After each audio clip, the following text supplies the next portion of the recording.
I'm Finn and this is Izzy. Welcome to our second episode of Fun Family Cookery with West Limerick Resources SICAP programme.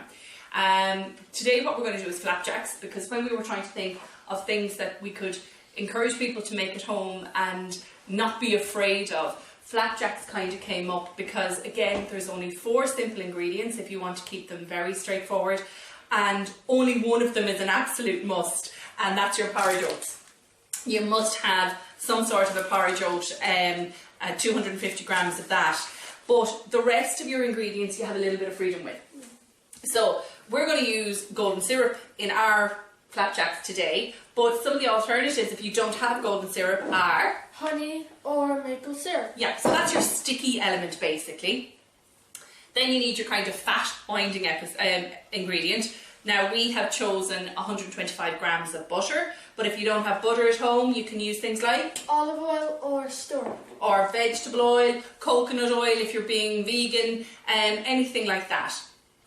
And then our 4th ingredient, we're using soft brown sugar, but you could use plain sugar, any sugar, cut in half, or use none. Yeah, you could even use none, actually, you're right, because if you feel it's sweet enough with the golden syrup, cut your sugar out altogether if you're trying to stay on the healthy side. The great thing about this recipe as well is, over the last few weeks there's been a bit of a shortage of flour sometimes in the shops, but kids still want to bake and do something, so the oats are a good alternative to that. Okay, first step first is, do you want to start washing our hands, because that's always our first job in the kitchen. And while Izzy's washing her hands, I'm going to preheat the oven. Mine's a fan oven, so I'm going to leave it about 150, maximum 160 degrees, so I'm going to let that heat up in advance. Now while I'm washing my hands, will you pop the sugar and the butter into the jug here, and then do a couple of squeezes of golden syrup.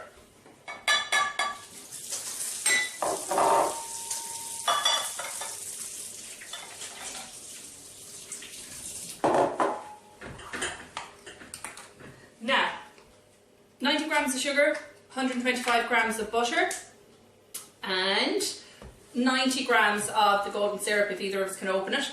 Here we go, there we go.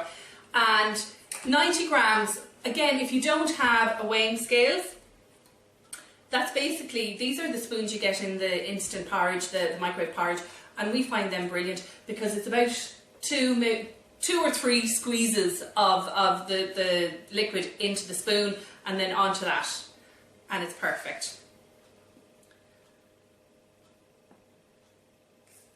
Number 2. Do you want to do a third, or do you feel it's sweet enough? I don't mind. Yeah? Okay. Well, we might just take that now. Perfect.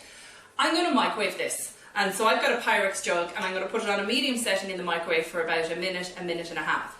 If you wanted, you could actually put this into a saucepan instead, put it on a medium heat on the hob, and stir it gently to let all these 3 things come together.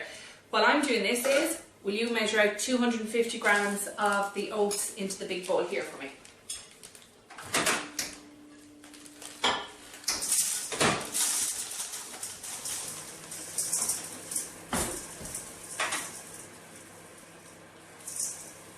Lovely, we're nearly there, nearly there. A little bit more.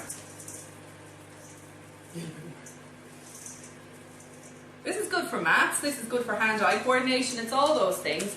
Do you know what, we're a tiny bit over, we're 6 grams over, it's not a big deal. That's the other thing about a lot of baking. People are sometimes afraid to do it because they've been told for years that it's an exact science and you must be absolutely accurate. Things like flapjacks, or some of the recipes that we did last week, and some of the recipes that we'll be doing in the next couple of weeks, they don't rely on exact measurements, so you can have a little bit more freedom about them and not have to worry about having it exactly as it says in the recipe book. So, what I'm going to get you to do is start mixing this and getting it ready for our melting mixture here.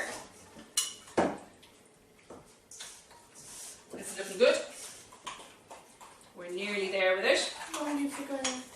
Yeah. And actually, while Izzy's mixing things there, we were trying to decide what we do with our flapjacks today. Now, you can keep it with just the 4 things that we've done, but you can also really mix it up, and it's very like those shop bought muesli bars when you do that. So we decided we're going to do today, will you tell everyone? We have nuts, any kind of nuts will do. We have dark chocolate chips and coconut. And there's about, do you want to put those in and mix them in? About 40 grams of each of those. Now 40 grams is a rough handful, or it's about 2 of those spoons of whatever ingredient you want to add. So we're going to get those all mixed together and ready for our sticky ingredients.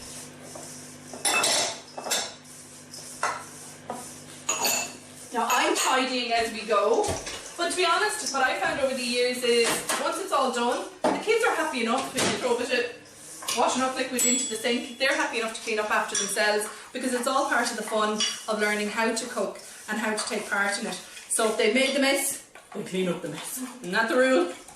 Yeah, in this house anyway. So we're going to pop all this in. This has come together nicely and all melted together. And we're going to make sure every little old flake gets a good coating of that mixture.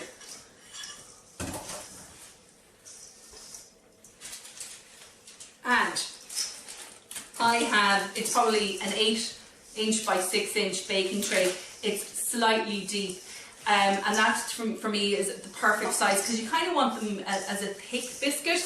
And I do say to people a lot of times, you know, 9 times out of 10 don't worry about baking paper to line your dish. On this occasion you absolutely have to have some sort of a baking paper or lining, because this is such a sticky mixture when it comes out that if you don't, it's impossible to take out of the container once it's cooled. It's also roasting hot when it comes out, so please be careful. That looks perfect, yes? I'm going to turn this in and then I'm going to get you to flatten it. That looks lovely. It's actually as nice raw as it is cooked. It tastes delicious. You flatten that for me. See what I mean? Yum.